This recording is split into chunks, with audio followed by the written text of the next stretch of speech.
Chapter 11. The Nest of the Missel Thrush. For 2 or 3 minutes he stood looking round him, while Mary watched him, and then he began to walk about softly, even more lightly than Mary had walked the first time she had found herself inside the 4 walls. His eyes seemed to be taking in everything: the grey trees with the grey creepers climbing over them and hanging from their branches, the tangle on the walls and among the grass, the evergreen alcoves with the stone seats and tall flower urns standing in them. "I never thought I'd see this place," he said at last in a whisper. "Did you know about it?" asked Mary. She had spoken aloud, and he made a sign to her. "We must talk low," he said, "or someone'll hear us, and wonder what's to do in here." "Oh, I forgot," said Mary, feeling frightened, and putting her hand quickly against her mouth. "Did you know about the garden?" she asked again, when she had recovered herself. Dickon nodded. "Martha told me there was one as no one ever went inside," he answered. "Us used to wonder what it was like." He stopped and looked round at the lovely grey tangle about him, and his eyes looked queerly happy. The nests as'll be here come springtime," he said. "It'd be the safest nestin' place in England. No one ever comin' near, and tangles o' trees and roses to build in. I wonder all the birds on the moor don't build here." Mistress Mary put her hand on his arm again without knowing it. "Will there be roses?" she whispered. "Can you tell? I thought perhaps they were all dead." No, not them. Not all of 'em," he answered. "Look here." He stepped over to the nearest tree, an old one with grey lichen all over its bark, but upholding a curtain of tangled sprays and branches. He took a thick knife out of his pocket and opened one of its blades.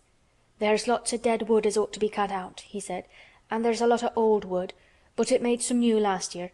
This here's a new bit," and he touched a shoot which looked brownish green instead of hard, dry grey. Mary touched it herself in an eager, reverent way. "That one?" she said. "Is that one quite alive? Quite?" Dickon curved his wide, smiling mouth. "It's as wick as you or me," he said, and Mary remembered that Martha had told her that wick meant alive or lively. "I'm glad it's wick," she cried out in her whisper. "I want them all to be wick. Let us go round the garden and count how many wick ones there are."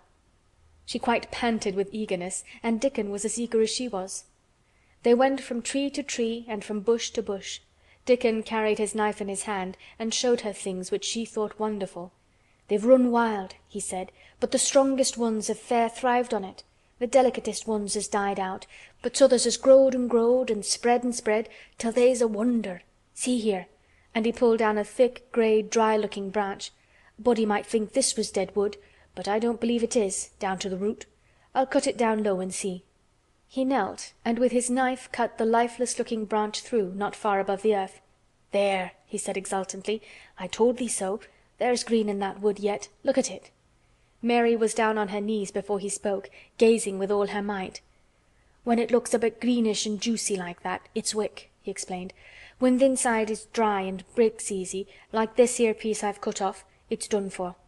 There's a big root here as all this live wood sprang out of, and if t'old wood's cut off and it's dug round and took care of, there'll be—" He stopped and lifted his face to look up at the climbing and hanging sprays above him. "There'll be a fountain o' roses here this summer." They went from bush to bush and from tree to tree. He was very strong and clever with his knife, and knew how to cut the dry and dead wood away, and could tell when an unpromising bough or twig had still green life in it.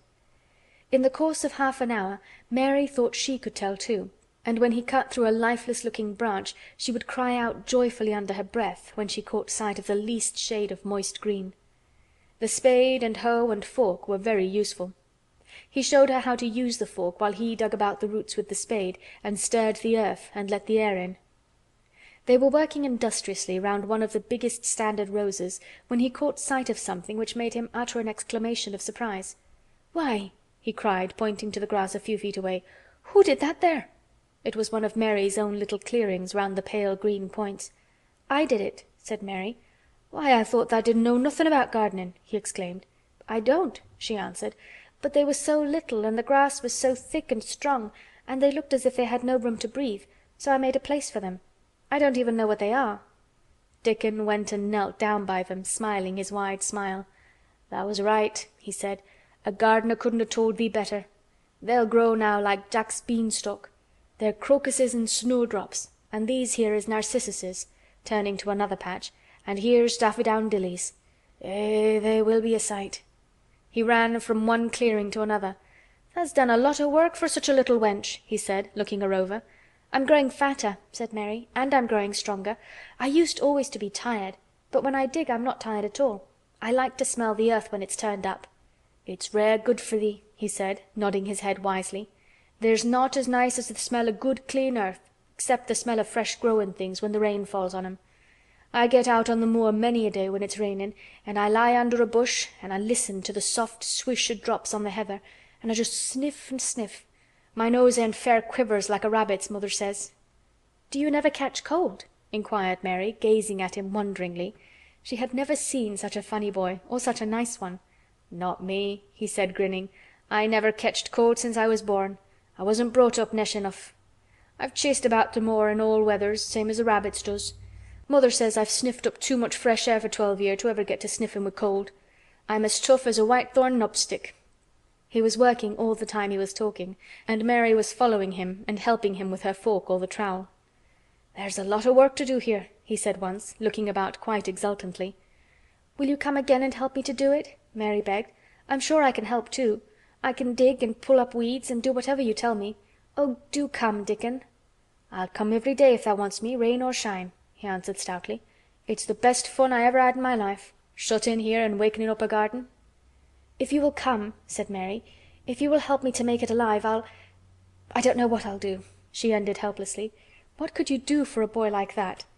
"I'll tell thee what tha'll do," said Dickon with his happy grin. "Tha'll get fat, and tha'll get as hungry as a young fox, and tha'll learn how to talk to the robin same as I do. We'll have a lot of fun." He began to walk about, looking up in the trees and at the walls and bushes with a thoughtful expression. "I wouldn't want to make it look like a gardener's garden, all clipped and spick and span, would you?" he said. "It's nicer like this, with things running wild and swinging and catching hold of each other." "Don't let us make it tidy," said Mary anxiously. "It wouldn't seem like a secret garden if it was tidy." Dickon stood rubbing his rusty red head with a rather puzzled look. "It's a secret garden sure enough," he said. "But seems like someone besides the robin must have been in it since it was shut up 10 year ago." "But the door was locked and the key was buried," said Mary. "No one could get in." "That's true," he answered. "It's a queer place. Seems to me as if there'd been a bit of pruning done here and there later than 10 year ago." "But how could it have been done?" said Mary. He was examining a branch of a standard rose, and he shook his head. "Aye, how could it?" he murmured. "With the door locked and the key buried." Mistress Mary always felt that however many years she lived, she should never forget that first morning when her garden began to grow. Of course it did seem to begin to grow for her that morning. When Dickon began to clear places to plant seeds, she remembered what Basil had sung at her when he wanted to tease her. "Are there any flowers that look like bells?" she inquired. "Lilies of the valley does," he answered, digging away with the trowel. "And there's Canterbury bells and campanulas." "Let's plant some," said Mary. "There's lilies of the valley here already. I saw 'em. They'll have growed too close and we'll have to separate them, but there's plenty. T'other ones take 2 years to bloom from seed, but I can bring you some bits of plants from our cottage garden. Why does I want 'em?" Then Mary told him about Basil and his brothers and sisters in India, and of how she had hated them, and of their calling her Mistress Mary Quite Contrary. "They used to dance round and sing at me. They sang, 'Mistress Mary Quite Contrary, how does your garden grow, with silver bells and cockle shells and marigolds all in a row?' I just remembered it, and it made me wonder if there really were flowers like silver bells." She frowned a little and gave her trowel a rather spiteful dig into the earth. "I wasn't as contrary as they were." But Dickon laughed. He said, and as he crumbled the rich black soil she saw that he was sniffing up the scent of it. "There doesn't seem to be no need for no one to be contrary when there's flowers and such like, and such lots of friendly wild things running about making homes for themselves, or building nests and singing and whistling, does there?" Mary, kneeling by him holding the seeds, looked at him and stopped frowning. "Dickon," she said, "you're as nice as Martha said you were. I like you, and you make the 5th person. I never thought I should like 5 people." Dickon sat up on his heels as Martha did when she was polishing the grate. He did look funny and delightful, Mary thought, with his round blue eyes and red cheeks and happy-looking turned-up nose. "Only 5 folk as tha likes," he said. "Who's t'other 4?" "Your mother and Martha," Mary checked them off on her fingers, "and the Robin and Ben Weatherstaff." Dickon laughed so that he was obliged to stifle the sound by putting his arm over his mouth. "I know thou thinks I'm a queer lad," he said, "but I think tha'rt the queerest little lass I ever saw." Then Mary did a strange thing. She leaned forward and asked him a question she had never dreamed of asking anyone before. And she tried to ask it in Yorkshire, because that was his language, and in India a native is always pleased if you knew his speech. "Does tha like me?" she said. "Eh," he answered heartily, "that I does. I likes thee wonderful, and so does the robin, I do believe." "That's 2 then," said Mary. "That's 2 for me." And they began to work harder than ever and more joyfully. Mary was startled and sorry when she heard the big clock in the courtyard strike the hour of her midday dinner. "I shall have to go," she said mournfully. "And you will have to go too, won't you?" Dickon grinned. "My dinner's easy to carry about with me," he said. "Mother always lets me put a bit o' something in my pocket." He picked up his coat from the grass and brought out of a pocket a lumpy little bundle tied up in a quite clean, coarse blue and white handkerchief. It held 2 thick pieces of bread with a slice of something laid between them. "It's oftenest naught but bread," he said, "but I've got a fine slice of fat bacon with it today." Mary thought it looked a queer dinner, but he seemed ready to enjoy it. "Run on and get thy victuals," he said. "I'll be done with mine first. I'll get some more work done before I start back home." He sat down with his back against a tree. "I'll call the robin up," he said, "and give him the rind o' the bacon to peck at. They likes a bit of fat wonderful." Mary could scarcely bear to leave him. Suddenly it seemed as if he might be a sort of wood fairy who might be gone when she came into the garden again. He seemed too good to be true. She went slowly halfway to the door in the wall, and then she stopped and went back. "Whatever happens, you never would tell," she said. His poppy-colored cheeks were distended with his first big bite of bread and bacon, but he managed to smile encouragingly. "If thou was a missel thrush and showed me where thy nest was, does tha think I'd tell anyone?" "Not me," he said. "Tha'rt as safe as a missel thrush." And she was quite sure she was. Chapter 12. Might I have a bit of earth? Mary ran so fast that she was rather out of breath when she reached her room. Her hair was ruffled on her forehead, and her cheeks were bright pink. Her dinner was waiting on the table, and Martha was waiting near it. "Tha's a bit late," she said. "Where has tha been?" "I've seen Dickon," said Mary. "I've seen Dickon." "I knew he'd come," said Martha exultantly. "How does tha like him?" I think he's beautiful," said Mary in a determined voice. Martha looked rather taken aback, but she looked pleased too. "Well," she said, "he's the best lad as ever was born, but us never thought he was handsome. His nose turns up too much." "I like it to turn up," said Mary. "An' his eyes is so round," said Martha a trifle doubtful, "though they're a nice color." "I like them round," said Mary, "and they are exactly the color of the sky over the moor." Martha beamed with satisfaction. "Mother says he made 'em that color with always looking up at the birds in the clouds. But he has got a big mouth, hasn't he now?" "I love his big mouth," said Mary obstinately. "I wish mine were just like it." Martha chuckled delightedly. "It'd look rare and funny in thy tiny bit of a face," she said. "But I knowed it would be that way when tha saw him. How did tha like the seeds and the garden tools?" "How did you know he brought them?" asked Mary. "Eh? I never thought of him not bringing 'em. He'd be sure to bring 'em if they was in Yorkshire. He's such a trusty lad." Mary was afraid that she might begin to ask difficult questions, but she did not. She was very much interested in the seeds and gardening tools, and there was only one moment when Mary was frightened. This was when she began to ask where the flowers were to be planted. "Who did tha ask about it?" she inquired. "I haven't asked anybody yet," said Mary, hesitating.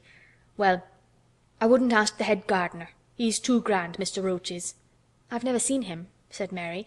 "I've only seen under gardeners and Ben Weatherstaff." "If I was you I'd ask Ben Weatherstaff," advised Martha. "He's not half as bad as he looks, for all he's so crabbed.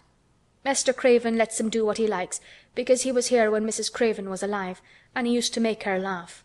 She liked him. Perhaps he'd find you a corner somewhere out of the way." "If it was out of the way and no one wanted it, no one could mind my having it, could they?" Mary said anxiously. "There wouldn't be no reason," answered Martha. "You wouldn't do no harm." Mary ate her dinner as quickly as she could, and when she rose from the table she was going to run to her room to put her hat on again, but Martha stopped her. "I've got something to tell you," she said. "I thought I'd let you eat your dinner first. Mr. Craven came back this morning, and I think he wants to see you." Mary turned quite pale. "Oh!" she said. "Why? Why? He didn't want to see me when I came. I heard Pitcher say he didn't." "Well," explained Martha, "Mrs. Medlock says it's because of Mother. She was walking to Thwaite village and she met him. She'd never spoke to him before, but Mrs. Craven had been to our cottage 2 or 3 times. He'd forgot, but Mother hadn't, and she made bold to stop him. I don't know what she said to him about you, but she said something as has put him in the mind to see you before he goes away again tomorrow." "Oh!" cried Mary. "Is he going away tomorrow? I am so glad." "He's going for a long time. He mayn't come back till autumn or winter. He's going to travel in foreign places. He's always doing it." "Oh, I'm so glad, so glad," said Mary thankfully. If he did not come back until winter, or even autumn, there would be time to watch the secret garden come alive. Even if he found out then and took it away from her, she would have had that much at least. "When do you think you will want to see—" She did not finish the sentence because the door opened and Mrs. Medlock walked in. She had on her best black dress and cap, and her collar was fastened with a large brooch with a picture of a man's face on it. It was a colored photograph of Mr. Medlock, who had died years ago, and she always wore it when she was dressed up. She looked nervous and excited. "Your hair's rough," she said quickly. "Go and brush it. Martha, help her to slip on her best dress. Mr. Craven sent me to bring her to him in his study." All the pink left Mary's cheeks. Her heart began to thump, and she felt herself changing into a stiff, plain, silent child again. She did not even answer Mrs. Medlock, but turned and walked into her bedroom, followed by Martha. She said nothing while her dress was changed and her hair brushed, and after she was quite tidy she followed Mrs. Medlock down the corridors in silence. What was there for her to say? She was obliged to go and see Mr. Craven, and he would not like her, and she would not like him. She knew what he would think of her. She was taken to a part of the house she had not been into before. At last Mrs. Medlock knocked at a door, and when someone said, "Come in," they entered the room together. A man was sitting in an armchair before the fire, and Mrs. Medlock spoke to him. "This is Miss Mary, sir," he said. "You can go and leave her here. I will ring for you when I want you to take her away," said Mr. Craven. When she went out and closed the door, Mary could only stand waiting, a plain little thing, twisting her thin hands together. She could see that the man in the chair was not so much a hunchback as a man with high, rather crooked shoulders, and he had black hair streaked with white. He turned his head over his shoulders and spoke to her. "Come here," he said. Mary went to him. He was not ugly. His face would have been handsome if it had not been so miserable. He looked as if the sight of her worried and fretted him, and as if he did not know what in the world to do with her. "Are you well?" he asked. "Yes," answered Mary. "Do they take good care of you?" "Yes." He rubbed his forehead fretfully as he looked her over. "You're very thin," he said. "I'm getting fatter," Mary answered in what she knew was her stiffest way. What an unhappy face he had! His black eyes seemed as if they scarcely saw her, as if they were seeing something else, and he could hardly keep his thoughts upon her. "I forgot you," he said. "How could I remember you? I intended to send you a governess or a nurse or someone of that sort, but I forgot." "Please," began Mary. "Please—" and then the lump in her throat choked her. "What do you want to say?" he inquired. I'm too big for a nurse," said Mary. "And please, please don't make me have a governess yet." He rubbed his forehead again and stared at her. "That was what the Sowerby woman said," he muttered absent-mindedly. Then Mary gathered a scrap of courage. Is she Martha's mother?" she stammered. "Yes, I think so," he replied. "She knows about children," said Mary. "She has 12. She knows." He seemed to rouse himself. "What do you want to do?" "I want to play out of doors," Mary answered, hoping that her voice did not tremble. "I never liked it in India. It makes me hungry here, and I am getting fatter." He was watching. "Mrs. Sowerby said it would do you good." "Perhaps it will," he said. "She thought you had better get stronger before you had a governess." "It makes me feel strong when I play and the wind comes over the moor," argued Mary. "Where do you play?" he asked next. "Everywhere," gasped Mary. "Martha's mother sent me a skipping rope. I skip and run, and I look about to see if things are beginning to stick up out of the earth. I don't do any harm." "Don't look so frightened," he said in a worried voice. "You could not do any harm, a child like you. You may do what you like." Mary put her hand up to her throat because she was afraid he might see the excited lump which she felt jump into it. She came a step nearer to him. "May I?" she asked tremulously. Her anxious little face seemed to worry him more than ever. "Don't look so frightened," he exclaimed. "Of course you may. I am your guardian, though I am a poor one for any child. I cannot give you time or attention. I am too ill and wretched and distracted. But I wish you to be happy and comfortable. I don't know anything about children, but Mrs. Medlock is to see that you have all you need. I sent for you today because Mrs. Sowerby said I ought to see you.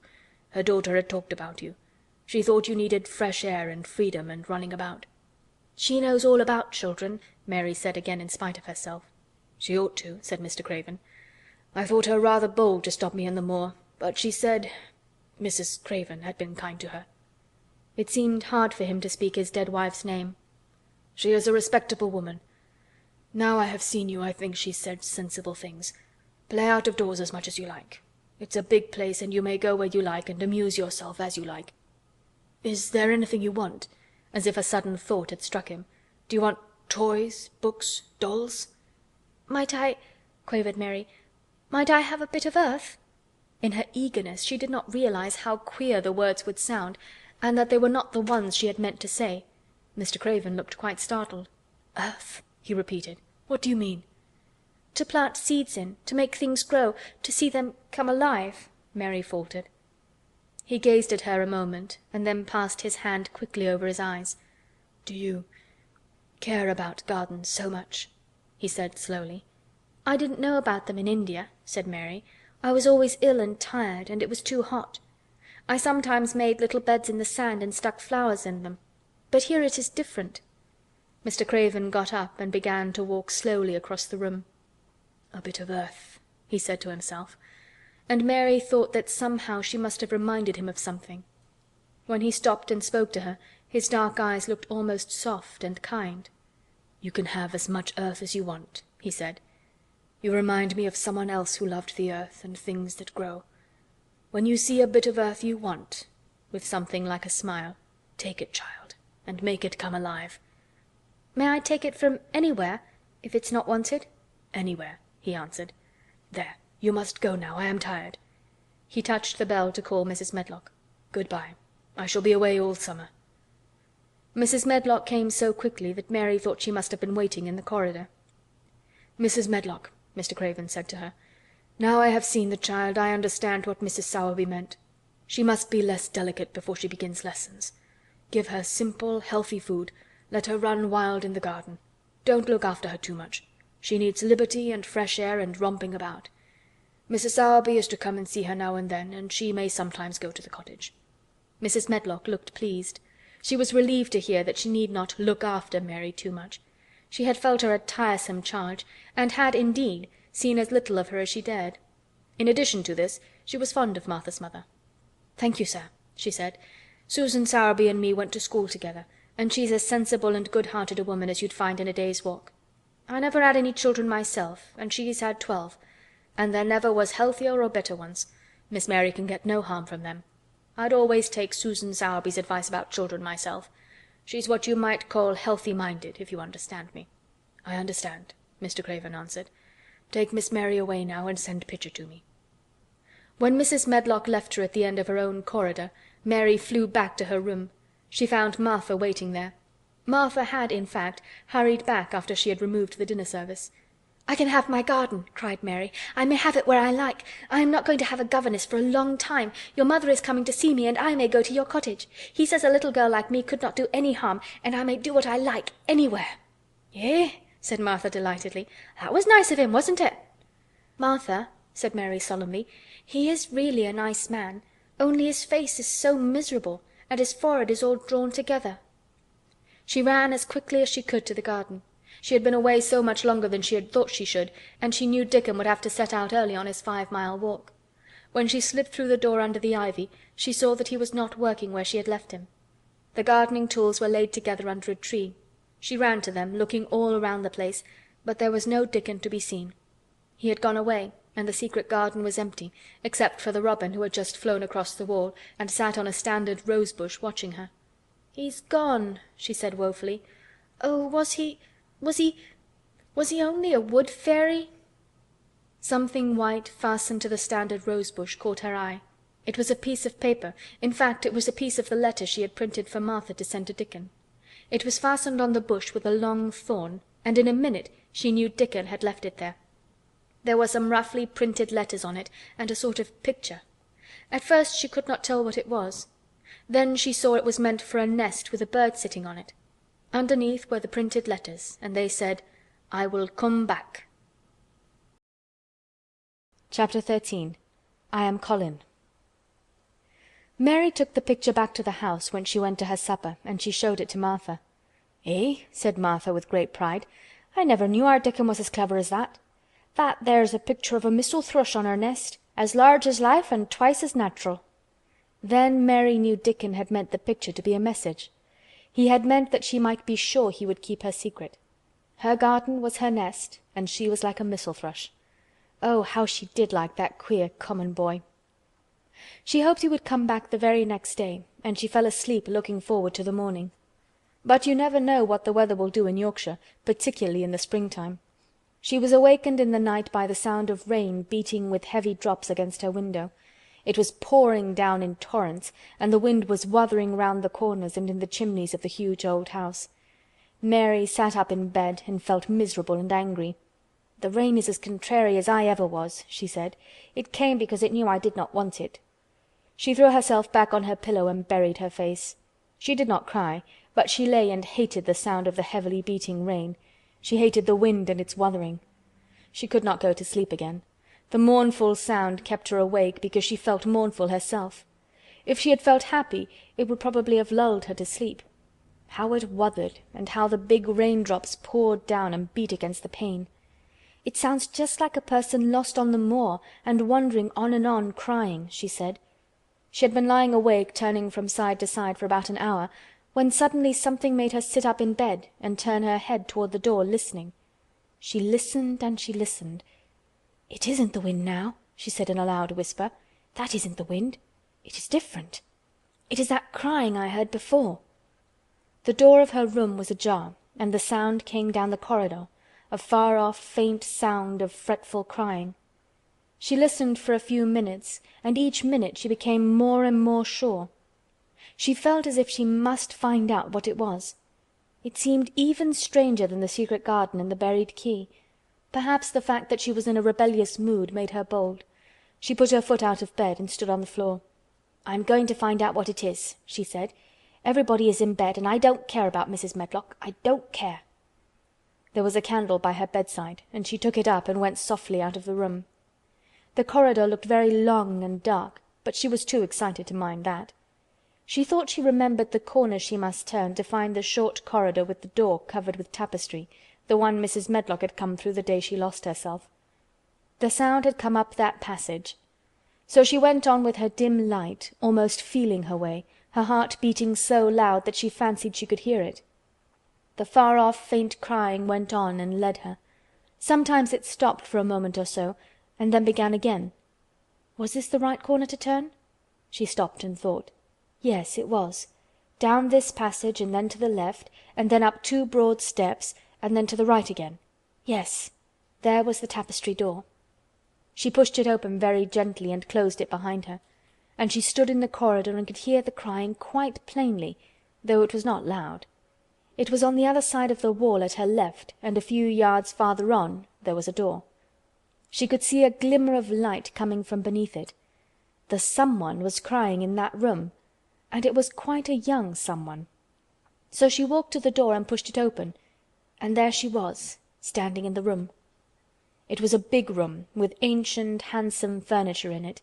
There was a low fire glowing faintly on the hearth, and a night-light burning by the side of a carved 4-posted bed hung with brocade, and on the bed was lying a boy, crying fretfully. Mary wondered if she was in a real place, or if she had fallen asleep again and was dreaming without knowing it. The boy had a sharp, delicate face the color of ivory, and he seemed to have eyes too big for it. He had also a lot of hair, which tumbled over his forehead in heavy locks and made his thin face seem smaller. He looked like a boy who had been ill, but he was crying more as if he were tired and cross than as if he were in pain. Mary stood near the door with her candle in her hand, holding her breath. Then she crept across the room, and as she drew nearer, the light attracted the boy's attention, and he turned his head on his pillow and stared at her, his grey eyes opening so wide that they seemed immense. "Who are you?" he said at last in a half-frightened whisper. "Are you a ghost?" "No, I am not," Mary answered, her own whisper sounding half-frightened. "Are you one?" He stared and stared and stared. Mary could not help noticing what strange eyes he had. They were agate grey, and they looked too big for his face because they had black lashes all round them. "No," he replied after waiting a moment or so. "I am Colin." "Who is Colin?" she faltered. "I am Colin Craven. Who are you?" "I'm Mary Lennox. Mr. Craven is my uncle." "He is my father," said the boy. "Your father?" gasped Mary. "No one ever told me he had a boy. Why didn't they?" "Come here," he said, still keeping his strange eyes fixed on her with an anxious expression. She came close to the bed and he put out his hand and touched her. "You are real, aren't you?" he said. "I have such real dreams very often. You might be one of them." Mary had slipped on a woolen wrapper before she left her room, and she put a piece of it between his fingers. "Rub that and see how thick and warm it is," she said. "I will pinch you a little if you like, to show you how real I am. For a minute I thought you might be a dream too." "Where did you come from?" he asked. "From my own room. The wind wuthered so I couldn't go to sleep, and I heard someone crying and wanted to find out who it was." "What were you crying for?" "Because I couldn't go to sleep either and my head ached." "Tell me your name again." "Mary Lennox. Did no one ever tell you I had come to live here?" He was still fingering the fold of her wrapper, but he began to look a little more as if he believed in her reality. "No," he answered. "They daren't." "Why?" asked Mary. "Because I should have been afraid you would see me. I won't let people see me and talk me over." "Why?" Mary asked again, feeling more mystified every moment. "Because I am like this always, ill and having to lie down. My father won't let people talk me over either. The servants are not allowed to speak about me. If I live I may be a hunchback, but I shan't live. My father hates to think I may be like him." "What a queer house this is," Mary said. "What a queer house. Everything is a kind of secret. Rooms are locked up and gardens are locked up. And have you been locked up?" "No. I stay in this room because I don't want to be moved out of it. It tires me too much." "Does your father come and see you?" Mary ventured. "Sometimes. Generally when I am asleep. He doesn't want to see me." "Why?" Mary could not help asking again. A sort of angry shadow passed over the boy's face. "My mother died when I was born, and it makes him wretched to look at me. He thinks I don't know, but I've heard people talking. He almost hates me." "He hates the garden because she died," said Mary, half speaking to herself. "What garden?" the boy asked. "Oh, just a garden she used to like," Mary stammered. "Have you been here always?" "Nearly always. Sometimes I have been taken to places at the seaside, but I won't stay because people stare at me. I used to wear an iron thing to keep my back straight, but a grand doctor came from London to see me and said it was stupid. He told them to take it off and keep me out in the fresh air. I hate fresh air, and I don't want to go out." "I didn't when I first came here," said Mary. "Why do you keep looking at me like that?" "Because of the dreams that are so real," he answered rather fretfully. "Sometimes when I open my eyes I don't believe I'm awake." "We're both awake," said Mary. She glanced round the room with its high ceiling and shadowy corners and dim firelight. "It looks quite like a dream, and it's the middle of the night, and everybody in the house is asleep. Everybody but us. We are wide awake." "I don't want it to be a dream," the boy said restlessly. Mary thought of something all at once. "If you don't like people to see you," she began, "do you want me to go away?" He still held the fold of her wrapper, and he gave it a little pull. "No," he said. "I should be sure you were a dream if you went. If you're real, sit down on that big footstool and talk. I want to hear about you." Mary put down her candle on the table near the bed and sat down on the cushioned stool. She did not want to go away at all. She wanted to stay in the mysterious hidden-away room and talk to the mysterious boy. "What do you want me to tell you?" she said. He wanted to know how long she had been at Misselthwaite, He wanted to know which corridor her room was on. He wanted to know what she had been doing, if she disliked the moor as he disliked it, where she had lived before she came to Yorkshire. She answered all these questions and many more, and he lay back on his pillow and listened. He made her tell him a great deal about India and about her voyage across the ocean. She found out that because he had been an invalid he had not learned things as other children had. One of his nurses had taught him to read when he was quite little, and he was always reading and looking at pictures in splendid books. Though his father rarely saw him when he was awake, he was given all sorts of wonderful things to amuse himself with. He never seemed to have been amused, however. He could have anything he asked for, and was never made to do anything he did not like to do. "Everyone is obliged to do what pleases me," he said indifferently. "It makes me ill to be angry. No one believes I shall live to grow up." He said it as if he was so accustomed to the idea that it had ceased to matter to him at all. He seemed to like the sound of Mary's voice. As she went on talking he listened in a drowsy, interested way. Once or twice she wondered if he were not gradually falling into a doze, but at last he asked a question which opened up a new subject. "How old are you?" he asked. "I'm 10," answered Mary, forgetting herself for the moment. "And so are you." "How do you know that?" he demanded in a surprised voice. "Because when you were born the garden door was locked and the key was buried, and it has been locked for 10 years. Colin half sat up, turning toward her, leaning on his elbows. "What garden door was locked? Who did it? Where was the key buried?" he exclaimed, as if he was suddenly very much interested. It was the garden Mr. Craven hates," said Mary nervously. "He locked the door. No one knew where he buried the key."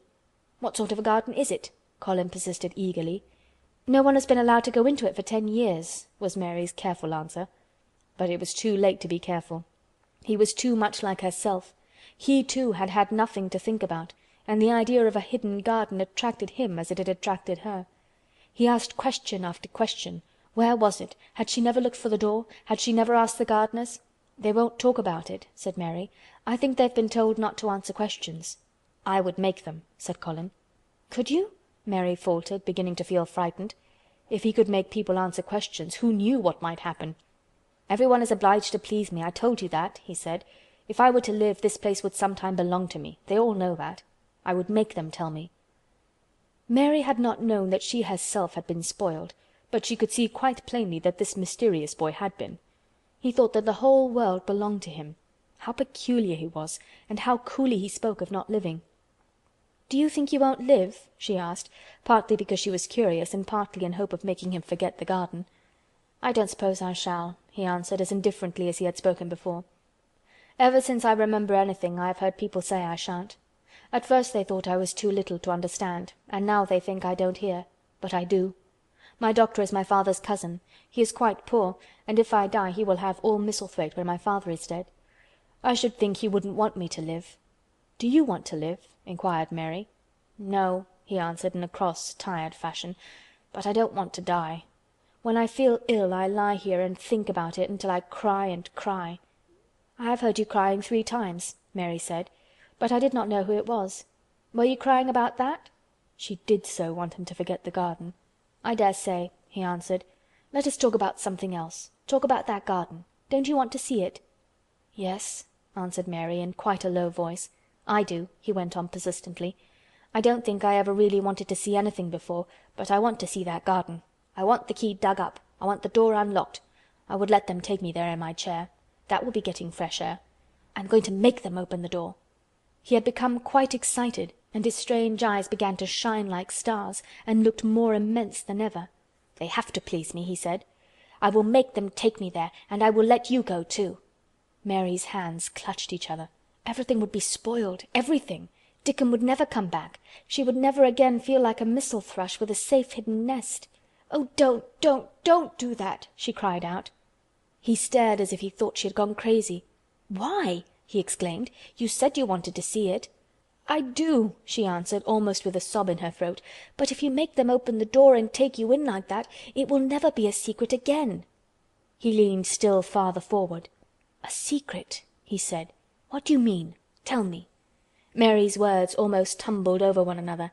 You see," she panted, "if no one knows but ourselves, if there was a door hidden somewhere under the ivy, If there was, and we could find it, and if we could slip through it together and shut it behind us, and no one knew anyone was inside, and we called it our garden, and pretended that we were missel thrushes, and it was our nest, and if we played there almost every day, and dug and planted seeds, and made it all come alive— Is it dead?" he interrupted her. "It soon will be if no one cares for it," she went on. "The bulbs will live, but the roses—" He stopped her again, as excited as she was herself. "What are bulbs?" he put in quickly. "They're daffodils and lilies and snowdrops. They're working in the earth now, pushing up pale green points because the spring is coming." "Is the spring coming?" he said. "What is it like? You don't see it in rooms if you are ill." "It is the sun shining on the rain and the rain falling on the sunshine, and things pushing up and working under the earth," said Mary. "If the garden was a secret and we could get into it we could watch the things grow bigger every day and see how many roses are alive. Don't you see? Oh, don't you see how much nicer it would be if it was a secret?" He dropped back on his pillow and lay there with an odd expression on his face. "I never had a secret," he said, "except that one about not living to grow up. They don't know I know that, so it is a sort of secret. But I like this kind better." "If you won't make them take you to the garden," pleaded Mary, "perhaps—I feel almost sure I can find out how to get in sometime. And then, if the doctor wants you to go out in your chair, and if you can always do what you want to do, perhaps we might find some boy who would push you, and we could go alone, and it would always be a secret garden." "I should like that," he said very slowly, his eyes looking dreamy. "I should like that. I should not mind fresh air in a secret garden." Mary began to recover her breath and feel safer because the idea of keeping the secret seemed to please him. She felt almost sure that if she kept on talking and could make him see the garden in his mind as she had seen it, he would like it so much that he could not bear to think that everybody might tramp into it when they chose. "I'll tell you what I think it would be like if we could go into it," she said. "It has been shut up so long things have grown into a tangle, perhaps." He lay quite still and listened while she went on talking about the roses which might have clambered from tree to tree and hung down, about the many birds which might have built their nests there because it was so safe. And then she told him about the robin and Ben Weatherstaff, and there was so much to tell about the robin, and it was so easy and safe to talk about it, that she ceased to be afraid. The robin pleased him so much that he smiled until he looked almost beautiful, and at first Mary had thought that he was even plainer than herself, with his big eyes and heavy locks of hair. "I did not know birds could be like that," he said. "But if you stay in a room you never see things. What a lot of things you know! I feel as if you had been inside that garden." She did not know what to say, so she did not say anything. He evidently did not expect an answer, and the next moment he gave her a surprise. "I'm going to let you look at something," he said. "Do you see that rose-colored silk curtain hanging on the wall over the mantelpiece?" Mary had not noticed it before, but she looked up and saw it.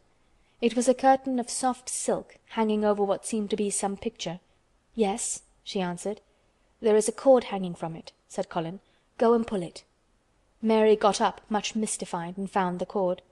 When she pulled it the silk curtain ran back on rings, and when it ran back it uncovered a picture. It was the picture of a girl with a laughing face. She had bright hair tied up with a blue ribbon, and her gay, lovely eyes were exactly like Colin's unhappy ones, agate grey and looking twice as big as they really were because of the black lashes all round them. "She is my mother," said Colin complainingly. "I don't see why she died. Sometimes I hate her for doing it." "How queer," said Mary. "If she had lived I believe I should not have been ill always," he grumbled. "I dare say I should have lived too. And my father would not have hated to look at me. I dare say I should have had a strong back. Draw the curtain again." Mary did as she was told and returned to her footstool. "She is much prettier than you," she said, "but her eyes are just like yours. At least, they're the same shape and color. Why is the curtain drawn over her?" He moved uncomfortably. "I made them do it," he said. "Sometimes I don't like to see her looking at me. She smiles too much when I am ill and miserable. Besides, she is mine, and I don't want everyone to see her." There were a few moments of silence, and then Mary spoke. "What would Mrs. Medlock do if she found out I had been here?" she inquired. "She would do as I told her to do," he answered. "And I should tell her that I wanted you to come here and talk to me every day. I am glad you came." "So am I," said Mary. "I will come as often as I can, but—" she hesitated. "I shall have to look every day for the garden door." "Yes, you must," said Colin. "And you can tell me about it afterward." He lay thinking for a few minutes, as he had done before, and then he spoke again. "I think you shall be a secret too," he said. "I will not tell them until they find out. I can always send the nurse out of the room and say that I want to be by myself. Do you know Martha?" "Yes, I know her very well," said Mary. "She waits on me." He nodded his head toward the outer corridor. "She is the one who is asleep in the other room. The nurse went away yesterday to stay all night with her sister, and she always makes Martha attend to me when she wants to go out. Martha shall tell you when to come here." Then Mary understood Martha's troubled look when she had asked questions about the crying. "Martha knew about you all the time?" she said. "Yes. She often attends to me. The nurse likes to get away from me, and then Martha comes." "I've been here a long time," said Mary. "Shall I go away now? Your eyes look sleepy." "I wish I could go to sleep before you leave me," he said rather shyly. "Shut your eyes," said Mary, drawing her footstool closer, "and I will do what my Ayah used to do in India. I will pat your hand and stroke it and sing something quite low." "I should like that, perhaps," he said drowsily. Somehow she was sorry for him and did not want him to lie awake, so she leaned against the bed and began to stroke and pat his hand and sing a very low little chanting song in Hindustani. "That is nice," he said, more drowsily still, and she went on chanting and stroking, but when she looked at him again, his black lashes were lying closed against his cheeks, for his eyes were shut and he was fast asleep. So she got up softly, took her candle, and crept away without making a sound. Chapter 14. A Young Rajah. The moor was hidden in mist when the morning came, and the rain had not stopped pouring down. There could be no going out of doors. Martha was so busy that Mary had no opportunity of talking to her, but in the afternoon she asked her to come and sit with her in the nursery. She came bringing the stocking she was always knitting when she was doing nothing else. "What's the matter with thee?" she asked as soon as they sat down. "Thou looks as if tha'd something to say." "I have. I found out what the crying was," said Mary. Martha let her knitting drop on her knee and gazed at her with startled eyes. "Tha hasn't!" she exclaimed. "Never!" "I heard it in the night," Mary went on, "and I got up and went to see where it came from. It was Colin. I found him." Martha's face became red with fright. "Eh, Miss Mary," she said, half crying. "Tha shouldn't have done it. Tha shouldn't. Tha'll get me in trouble. I never told thee nothing about him, but tha'll get me in trouble. I shall lose my place, and what'll mother do?" "You won't lose your place," said Mary. "He was glad I came. We talked and talked, and he said he was glad I came." "Was he?" cried Martha. "Art tha sure? Tha doesn't know what he's like when anything vexes him.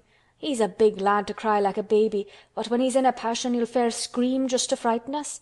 He knows us daren't call our souls our own." "He wasn't vexed," said Mary. "I asked him if I should go away and he made me stay. He asked me questions and I sat on a big footstool and talked to him about India and about the robin and gardens. He wouldn't let me go. He let me see his mother's picture. Before I left him I sang him to sleep." Martha fairly gasped with amazement. "I can scarcely believe thee," she protested. "It's as if tha'd walked straight into a lion's den. If he'd been like he is most times he'd have throwed himself into one of his tantrums and roused the house. He won't let strangers look at him." "He let me look at him. I looked at him all the time and he looked at me. We stared," said Mary. "I don't know what to do," cried agitated Martha. "If Mrs. Medlock finds out she'll think I broke orders and told thee, and I shall be packed back to mother." "He is not going to tell Mrs. Medlock anything about it yet. It's to be a sort of secret just at first," said Mary firmly. "And he says everybody is obliged to do as he pleases." "Aye, that's true enough, the bad lad," sighed Martha, wiping her forehead with her apron. "He says Mrs. Medlock must, and he wants me to come and talk to him every day. And you are to tell me when he wants me." "Me?" said Martha. "I shall lose my place, I shall for sure." "You can't if you're doing what he wants you to do and everybody is ordered to obey him," Mary argued. "Does tha mean to say," cried Martha with wide open eyes, "that he was nice to thee?" "I think he almost liked me," Mary answered. "Then tha must have bewitched him," decided Martha, drawing a long breath. "Do you mean magic?" inquired Mary. "I've heard about magic in India, but I can't make it. I just went into his room and I was so surprised to see him I stood and stared. And then he turned round and stared at me. And he thought I was a ghost or a dream, and I thought perhaps he was. And it was so queer being there alone together in the middle of the night and not knowing each other. and we began to ask each other questions, and then I asked him if I must go away, and he said I must not." "The world's coming to an end," gasped Martha. "What is the matter with him?" asked Mary. "Nobody knows for sure and certain," said Martha. "Mester Craven went off his head like when he was born. The doctor said he'd have to be put in asylum. It was because Mrs. Craven died, like I told you. He wouldn't set eyes on the baby. He just raved and said it'd be another hunchback like him and it'd better die." "Is Colin a hunchback?" Mary asked. "He didn't look like one." "He isn't yet," said Martha. "But he began all wrong. Mother said that there was enough trouble and raging in the house to set any child wrong. They was afraid his back was weak, and they've always been taking care of it, keeping him lying down and not letting him walk. Once they made him wear a brace, but he fretted so he was downright ill. Then a big doctor came to see him and made them take it off. He talked to t'other doctor quite rough, in a polite way. He said there'd been too much medicine and too much letting him have his own way." "I think he's a very spoiled boy," said Mary. "He's the worst young nowt as ever was," said Martha. "I won't say as he hasn't been ill a good bit. He's had coughs and colds that's nearly killed him 2 or 3 times. Once he had rheumatic fever and once he had typhoid. Mrs. Medlock did get a fright then. He'd been out of his head and she was talking to the nurse, thinking he didn't know nothing, and she said, 'He'll die this time sure enough, and best thing for him and for everybody.' And she looked at him, and there he was with his big eyes open, staring at her as sensible as she was herself. She didn't know what happened, but he just stared at her and says, 'You give me some water and stop talking.'" "Do you think he will die?" asked Mary. "Mother says there's no reason why any child should live that gets no fresh air and doesn't do nothing but lie on his back and read picture books and take medicine. He's weak and hates the trouble of being taken out of doors, and he gets cold so easy he says it makes him ill." Mary sat and looked at the fire. "I wonder," she said slowly, "if it would not do him good to go out into a garden and watch things growing. It did me good." "One of the worst fits he ever had," said Martha, "was one time they took him out where the roses is by the fountain.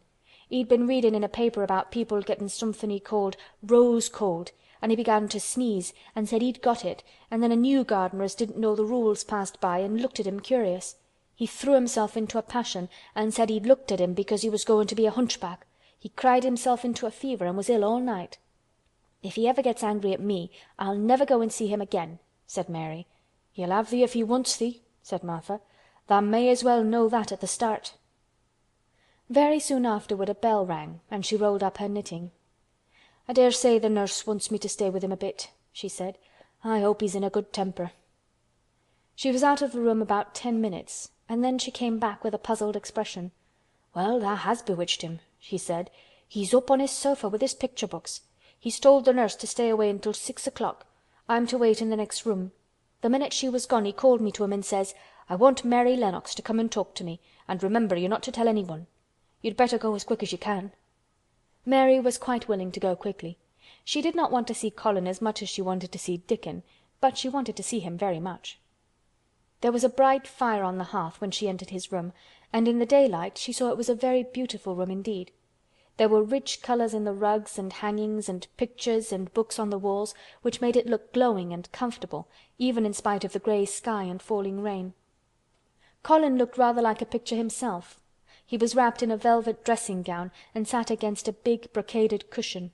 He had a red spot on each cheek. "Come in," he said. "I've been thinking about you all morning." "I've been thinking about you too," answered Mary. "You don't know how frightened Martha is. She says Mrs. Medlock will think she told me about you, and then she will be sent away." He frowned. "Go and tell her to come here," he said. "She's in the next room." Mary went and brought her back. Poor Martha was shaking in her shoes. Colin was still frowning. "Have you to do what I please or have you not?" he demanded. "I have to do what you please, sir," Martha faltered, turning quite red. "Has Medlock to do what I please?" "Everybody has, sir," said Martha. "Well then, if I order you to bring Miss Mary to me, how can Medlock send you away if she finds it out?" "Please don't let her, sir," pleaded Martha. "I'll send her away if she dares to say a word about such a thing," said Master Craven grandly. "She wouldn't like that, I can tell you." "Thank you, sir," bobbing a curtsy. "I want to do my duty, sir." "What I want is your duty," said Colin more grandly still. "I'll take care of you. Now go away." When the door closed behind Martha, Colin found Mistress Mary gazing at him as if he had set her wondering. "Why do you look at me like that?" he asked her. "What are you thinking about?" "I'm thinking about two things." "What are they? Sit down and tell me." "This is the first one," said Mary, seating herself on the big stool. "Once in India I saw a boy who was a Rajah. He had rubies and emeralds and diamonds stuck all over him. He spoke to his people just as you spoke to Martha. Everybody had to do everything he told them, in a minute. I think they would have been killed if they hadn't." "I shall make you tell me about Rajahs presently," he said.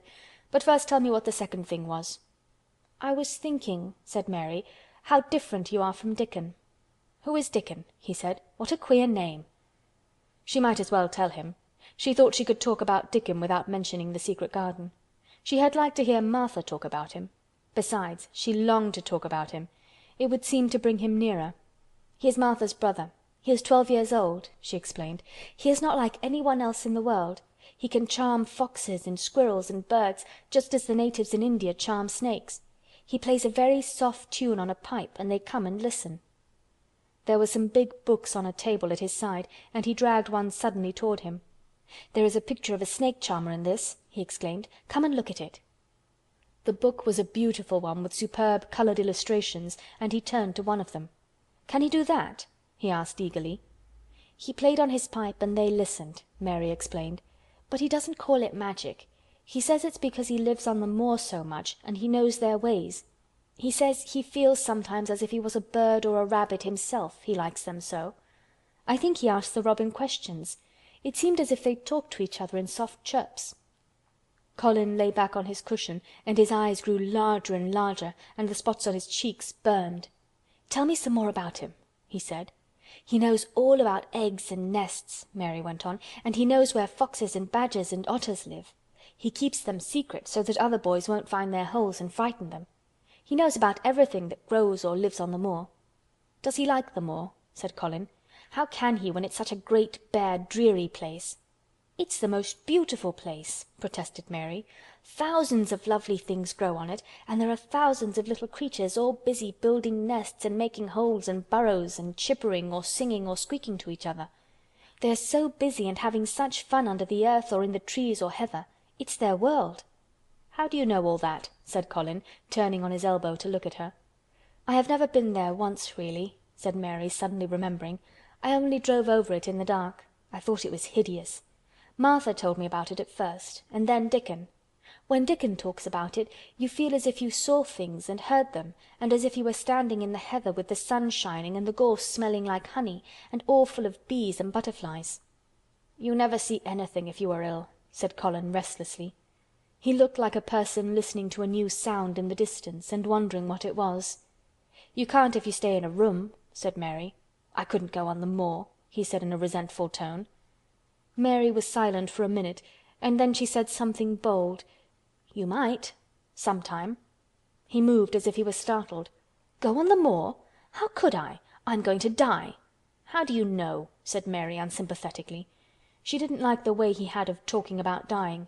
She did not feel very sympathetic. She felt rather as if he almost boasted about it. "Oh, I've heard it ever since I remember," he answered crossly. "They're always whispering about it and thinking I don't notice. They wish I would, too." Mistress Mary felt quite contrary. She pinched her lips together. "If they wished I would," she said, "I wouldn't. Who wishes you would?" "The servants. And of course Dr. Craven, because he would get Misselthwaite and be rich instead of poor. He daren't say so, but he always looks cheerful when I am worse. When I had typhoid fever his face got quite fat. I think my father wishes it too." "I don't believe he does," said Mary quite obstinately. That made Colin turn and look at her again. "Don't you?" he said. And then he lay back on his cushion and was still, as if he were thinking. And there was quite a long silence.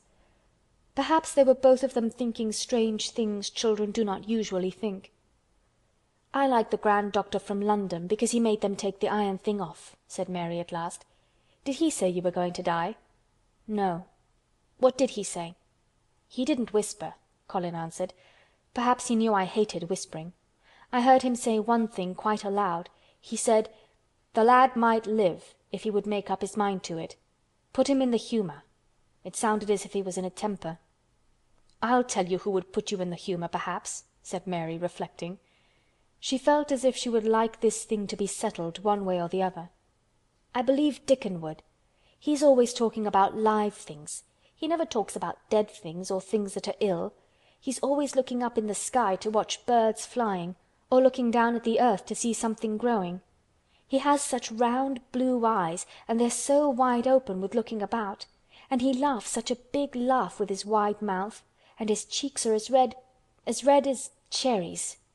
She pulled her stool nearer to the sofa, and her expression quite changed at the remembrance of the wide curving mouth and wide open eyes. "See here," she said, "don't let us talk about dying. I don't like it. Let us talk about living. Let us talk about Dickon, and then we will look at your pictures." It was the best thing she could have said. To talk about Dickon meant to talk about the moor, and about the cottage and the 14 people who lived in it on 16 shillings a week, and the children who got fat on the moor grass like the wild ponies, and about Dickon's mother, and the skipping rope, and the moor with the sun on it, and about pale green points sticking up out of the black sod, and it was all so alive that Mary talked more than she had ever talked before, and Colin both talked and listened as he had never done either before, and they both began to laugh over nothings as children will when they are happy together, and they laughed so that in the end they were making as much noise as if they had been two ordinary, healthy, natural 10-year-old creatures, instead of a hard little unloving girl and a sickly boy who believed that he was going to die.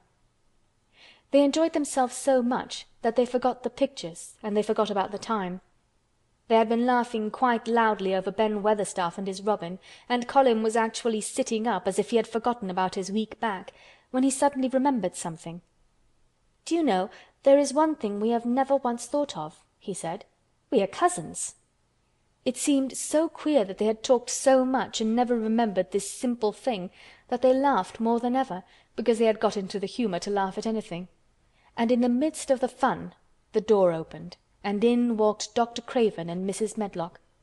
Dr. Craven started in actual alarm, and Mrs. Medlock almost fell back because he had accidentally bumped against her. "Good Lord!" exclaimed poor Mrs. Medlock, with her eyes almost starting out of her head. "Good Lord!" "What is this?" said Dr. Craven, coming forward. "What does it mean?" Then Mary was reminded of the boy Rajah again.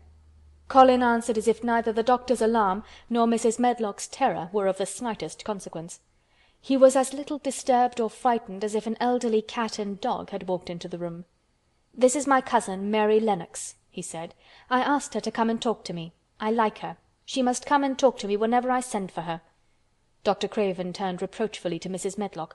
"Oh, sir," she panted, "I don't know how it's happened. There's not a servant on the place that dare to talk. They all have their orders." "Nobody told her anything," said Colin. "She heard me crying and found me herself. I am glad she came. Don't be silly, Medlock." Mary saw that Dr. Craven did not look pleased, but it was quite plain that he dared not oppose his patient. He sat down by Colin and felt his pulse. "I am afraid there has been too much excitement. Excitement is not good for you, my boy," he said. "I should be excited if she kept away," answered Colin, his eyes beginning to look dangerously sparkling. "I am better. She makes me better. The nurse must bring up her tea with mine. We will have tea together." Mrs. Medlock and Dr. Craven looked at each other in a troubled way, but there was evidently nothing to be done. "He does look rather better, sir," ventured Mrs. Medlock, "but," thinking the matter over, "he looked better this morning before she came into the room." "She came into the room last night. She stayed with me a long time. She sang a Hindustani song to me and it made me go to sleep," said Colin. "I was better when I wakened up. I wanted my breakfast. I want my tea now. Tell nurse, Mrs. Medlock." Dr. Craven did not stay very long.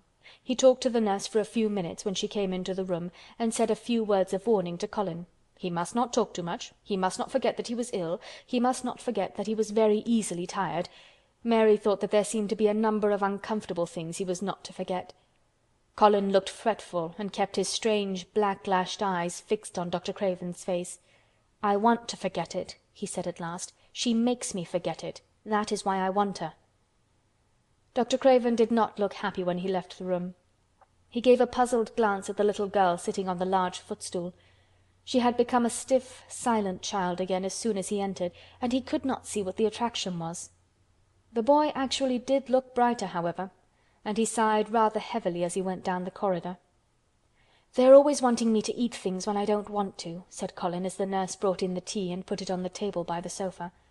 "Now if you'll eat, I will. Those muffins look so nice and hot. Tell me about Rajahs."